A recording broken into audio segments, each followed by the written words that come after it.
अस्सलाम वालेकुम students, welcome back. जी students, next हमने साइकस टाइप पढ़ी थी इससे पहले, और अब नेक्स्ट हम पढ़ने लगे हैं पाइनस। तो सबसे पहले जो पाइनस है इसकी क्लासिफिकेशन आप अपनी स्क्रीन पे देख रहे हो। पाइनोफाइटा, पाइनोप्सिडा, पाइनेल्स, पाइनेसी एंड पाइनस। तकरीबन 90 स्पीशीज़ हैं इसकी जो वर्ल्ड वाइड इन डिस्ट्रीब्यूशन है, और मोस्टली जो है टेम्परेट रीजन से मौजूद होती हैं। और इसके अलावा ये पाकिस्तान में जैसे है, ये आपके सामने लिखा हुआ पाइनस वेलिचियना, पाइनस एलिपेंसिस, रॉक्सबर्गी एंड गार्डियाना वगैरह मौजूद है। तो सबसे पहले हम आते हैं इसके वेजिटेटिव स्ट्रक्चर की तरफ। तो स्टेम, लीफ और रूट्स कैसे होते हैं पाइनस के। तो पाइनस का ट्री आपने अक्सर उर्फिया में देखा होगा, अनब्रांच्ड होता है, यानी जो इसका स्टेम होता है वो अनब्रांच्ड होता है, सीधा सीधा ऊपर की जानिब जाता है, और एक करेक्टरिस्टिक्स कैनोपी ऊपर की जानिब स्ट्रक्चर बनाता है सीधा सीधा। अलबत्ता इसके स्टेम के हिस्से पे स्केली ब्राउनिश कलर के जो है और स्केल लाइक लीव्स मौजूद होते हैं, और ब्रांचेस जो होती हैं डाइमॉर्फिक होती हैं, यानी दो तरह की ब्रांचेस होती हैं इनके अंदर। एक होती है branches of A limited growth और एक होती है branches of A unlimited growth. अच्छा, अनलिमिटेड ग्रोथ इनको इसलिए कहते हैं क्योंकि इनकी ग्रोथ कंटिन्यूस रहती है। ऐसा नहीं है कि स्पेसिफिक पॉइंट पर आके जाके रुक जाए, इनकी ग्रोथ जो है वो कंटिन्यूस रहती है। और सिर्फ और सिर्फ स्केल लीव्स मौजूद होते हैं। जो अनलिमिटेड ग्रोथ वाली ब्रांचेस होती है ना, उनके जो उन पे सिर्फ और सिर्फ स्केली लीव्स जो है वो मौजूद होंगे, यानी ब्राउनिश से कलर के। अलबत्ता जो ब्रांचेस ऑफ लिमिटेड ग्रोथ होगी, ये डवार्फ ब्रांचेस होती हैं, एक मखसूस पॉइंट पे जाके इनकी ग्रोथ रुक जाती है, 1 से 2 सेंटीमीटर लॉन्ग होती हैं, और ये स्केली लीव्स के एक्सल से निकलती हैं। लेकिन स्केली लीव्स यानी ब्राउनिश से लीव्स के अलावा इन पे ग्रीन कलर के लीव्स जो कि फोटोसिंथेसिस भी कर सकते हैं वो भी मौजूद होते हैं। और वो जो ग्रीन कलर के लीव्स होते हैं वो बारीक बारीक निडल्स जैसे सुइयाँ सी होती है ना, उसकी तरह से मौजूद होते हैं। एक ऐसी डवार्फ शूट जिस पे स्केली के साथ फोलिएज लीव्स भी मौजूद हों, उसे स्पर बोलते हैं। तो लीव अभी मैंने आपको बता दिया, इसमें दो तरह के होते हैं। एक होते हैं स्केली लीव्स जो कि स्मॉल मेम्ब्रेनस और ब्राउनिश इन कलर होते हैं, ठीक है। दूसरे जो होते हैं फोलिएज लीव्स होते हैं जो कि बारीक नीडल लाइक होते हैं, फोटोसिंथेसिस भी कर सकते हैं। ये आप देख सकते हो, ये स्टेम है जो कि अनब्रांच चल रहा है। ये तो कौन के ऊपर प्रोड्यूस हुई है ना, कौन के मुतालिक हम बाद में पढ़ेंगे। ये एक ब्रांच है जिसे स्पर कहते हैं, यानी कि ये देखें इसके अंदर फोलिएज लीव्स भी लगी हुई हैं, और स्केली लीव्स तो है ही हैं इस पर। ये इस पर मेल कौन लगी हुई है।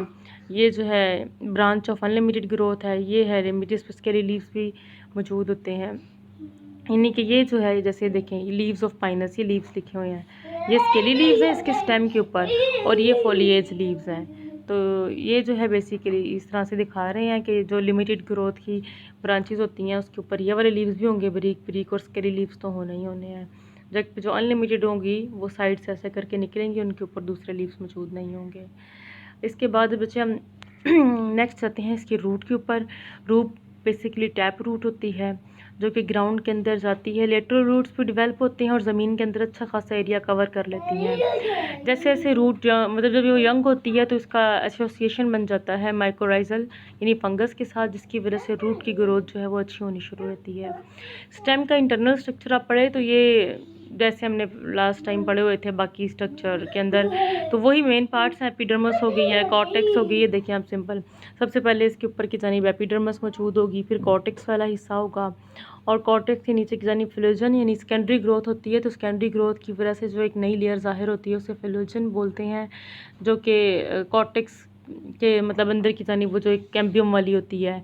कॉर्टेक्स वाले हिस्से के नीचे की जानिब ये रेजन कैनाल मौजूद होती हैं, और जिसके इर्द गिर्द जो सेल होते हैं वो इस कैनाल के इर्द गिर्द वो रेजन खारिज करते हैं। इसके अलावा वेस्कुलर बंडल्स हैं जो कि कॉन्जॉइंट है, कोलेट्रल है। कॉन्जॉइंट कोलेट्रल जैसे आप ये देख सकते हो, जैसे ये फ्लोइम और जाइलम साथ साथ मौजूद है आपने, ठीक है। ये फ्लोइम जो है ये बाहर की जानिब है ये वाला, और जो अंदर की जानिब है ये जाइलम है, और दरमियान में आपको एक सर्कल सा नज़र आ रहा है जो कि कैम्बियम को ज़ाहिर करता है बारीक सा। तो फ्लोइम बाहर की जानिब है, जाइलम अंदर की जानिब, इसे कॉन्जॉइंट कोलेट्रल वगैरह कहते हैं और ओपन कहते हैं। दरमियान में कैम्बियम की स्ट्रिप है, बाकी पेरिसाइकल बार्क वगैरह जो नॉर्मली रूट का बाकी स्ट्रक्चर होता है। लीफ का अगर आप जनरल स्ट्रक्चर देखें तो सेम एपिडर्मस, ये लीफ का जनरल स्ट्रक्चर है। ये इसमें एपिडर्मस मौजूद है। एपिडर्मस के नीचे की जानिब 2 से 3 लेयर जो होती हैं ये देखें आप, ये मौजूद होती हैं। और हाइपोडर्मस की, और ये संस्टोमेटा ज़रा गहराई में मौजूद होते हैं इसके अंदर। इनके अंदर भी हाइपोडर्मस के नीचे की जानिब रेजन कैनाल मौजूद होती है। और रेजन कैनाल के सर्कल के आपके इर्द गिर्द जो सेल नज़र आ रहे हैं, ये बेसिकली रेजन सीक्रेट करते हैं। और एपिथेलियल सेल्स होते हैं, और तकरीबन 2 अनब्रांच्ड वेन होती हैं इसके अंदर। एंडोडर्मस और वो जो पेरीसाइकिल, उसी तरह xylem and phloem vascular bundle के इर्द गिर्द मौजूद होती है। फ़र्क सिर्फ इतना है कि एंडोडर्मस तो बाहर की जानिब आई, एंडोडर्मिस होगी है। जो पेरीसाइकिल है वो बेसिकली जाइलम और फ्लोएम के बिल्कुल साथ साथ होती है। और जो फ्लोएम के साथ होगी पेरीसाइकिल के सेल्स, उसे लुमिनस सेल्स कहेंगे। जो जाइलम के साथ हैं, जैसे ये जाइलम ऊपर की जानिब, और इसके साथ जो सेल्स हैं पेरीसाइकिल के, उसे ट्रैकियल सेल कह देंगे। और ये ट्रांसफ्यूजन टिश्यू, यानी ये लेटरल ट्रांसपोर्ट में भी हेल्प देते हैं, न्यूट्रिएंट्स को लेटरल फ्लो में भी हेल्प करते हैं। रूट का इंटरनल स्ट्रक्चर सेम वही स्ट्रक्चर है जो आम जनरली रूट के होते हैं, यानी रूट निकलती है जिसमें से हेयर्स निकलते हैं, इसलिए सिपिलीफियरस लेयर करते हैं। उसके नीचे कॉर्टेक्स, फिर एंडोडर्मिस, पेरीसाइकल, वेस्कुलर टिश्यू जो है ये मौजूद होते हैं इसके अंदर की जानिब जो है। और ये प्रोटोजाइलम और जो वाई जाइलम जो है वाई शेप स्ट्रक्चर बनाते हैं इसके, और पिथ सेंटर के अंदर मौजूद होती है। मैं ज़्यादा तफसील में इसलिए नहीं बता रही कि बार बार आपने इसको पहले भी पढ़ा हुआ है, यानी जो जनरल रूट का स्ट्रक्चर है वो जो आपने पढ़ा हुआ है। और सेकेंडरी ग्रोथ पाइनस के अंदर मौजूद होती है। सेकेंडरी ग्रोथ का आपको पता है, मतलब ऐसी ग्रोथ जो कि गिर्थ में यानी चौड़ाई में इजाफा करती है। तो जो ट्रैकिड्स और पेरेन्काइमा सेल्स हैं ये मौजूद होते हैं जो जाइलम रेज बनाते हैं। जब सेकेंडरी फ्लोएम जो होता है वो अंदर की जानिब बढ़ता है, यानी वो बाहर की जानिब बढ़ता है, और सेकेंडरी जाइलम अंदर की जानिब, तो वुडी पार्ट उसका ज़्यादा बढ़ता है सेकेंडरी फ्लोएम की निस्बत। और फाइबर्स एंड सेक्लीराइड जो सेकेंडरी फ्लोएम में मौजूद होते हैं। एनाटॉमी वाले पेपर में मैंने आपको बताया था कि जो जाइलम है वो किन किन सेल से मिलकर बने होते हैं कि, और ज़रूरी नहीं है सारे सेल ही मौजूद हों। तो जिम्नोस्पर्म के अंदर फाइबर्स एंड सेक्लीराइड्स ये पाइनस के अंदर मौजूद होते हैं। इसी तरह जो एपिडर्मस है ये पेरिडर्म से रिप्लेस हो जाती है। Periderm is developed by phellogen. आपको पता है कि जब सेकेंडरी ग्रोथ स्टार्ट होती है तो वो एपिडर्मस रप्चर हो जाती है, और उसके रप्चर होने की वजह से कॉर्टेक्स के सेल्स भी कुछ रप्चर होते हैं, तो बाहर की जानिब पेरिडर्म डेवलप होती है। एक और जो होते हैं कैम्बियम के सेल्स जो होते हैं वो फिलोजन डेवलप करते हैं, जो कि बाहर की जानिब पेरिडर्म की लेयर डेवलप करते हैं।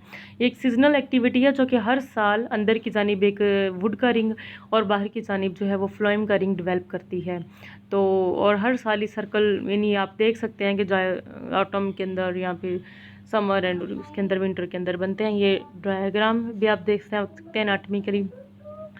तो इसके बाद रिप्रोडक्शन आती है पाइनस की, जिसको हम बाद में कंटिन्यू करेंगे। ये इसका इंटरनल स्ट्रक्चर है।